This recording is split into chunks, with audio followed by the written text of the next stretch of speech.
Hi, I'm Bill Graves, Landlord Services Manager at Oxford City Council. As well as managing the tenancy management and involvement teams, I also act as the client for all other council teams providing services to tenants in our landlord capacity. Where to start? Well, all the different teams go into detail in their updates, so I'll pick out some of the highlights, in no particular order. The Housing Ombudsman has introduced a new code of complaint handling, and in line with that, we have recruited a customer care and complaints officer dedicated to complaints relating to the landlord function. This has enabled us to improve consistency and communication with tenants and ensure that we are transparent with learning and changes that we need to make. Our energy advice team have played a vital role in helping tenants during the energy crisis, advising on ways to keep energy costs down and negotiating with energy suppliers where tenants are finding it hard to afford to pay their bills. The customer services team handled 114,000 calls about housing last year, in a particularly busy time where calls regarding damp and mould increased massively, following the report of the death of 2-year-old Awab Ishak in Rochdale.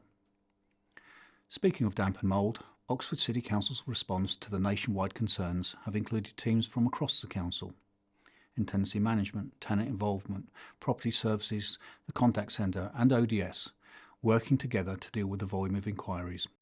We also checked in with all the tenants who have had or reported damp or mould in the last 5 years to see whether there are still problems. The tenancy sustainment team helped 350 of our most vulnerable tenants to help them to sustain their tenancies, working with other agencies who provide more specialist support and ultimately avoid eviction.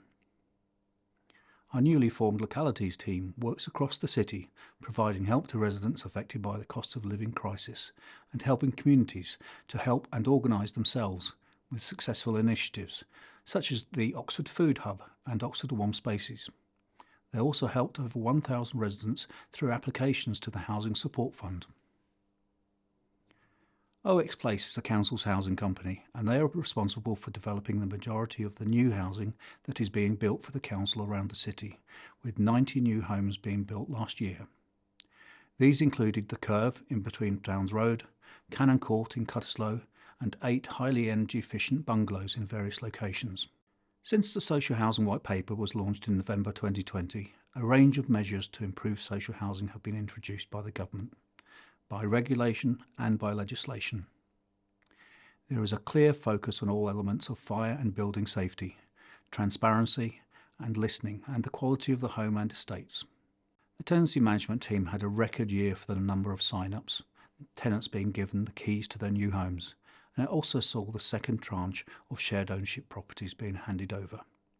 They also saw the first tenants housed through the Housing First programme, where street homeless men and women are being given their own homes, with substantial wraparound support from our partners St Mungo's and A2 Dominion to help them to sustain their tenancies. The tenant involvement team continue to provide the link with tenants with a number of formal ambassador panels, service area reviews by ambassadors, as well as ensuring that ambassadors are involved in the recruitment of key staff, participation in major projects, and procurement. Last year, the antisocial behaviour team carried out an appreciative inquiry with tenants who had been victims of antisocial behaviour, understanding what was important and how the council services could be improved. In 2022-23, the team dealt with 928 cases involving council tenants, many of which involved working closely with Thames Valley Police.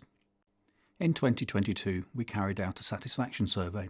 Almost 1,000 of you responded, and the pleasing news is that in all questions asked bar one, satisfaction had improved since the previous year. One of those, antisocial behaviour, had a spectacular 19% improvement in satisfaction.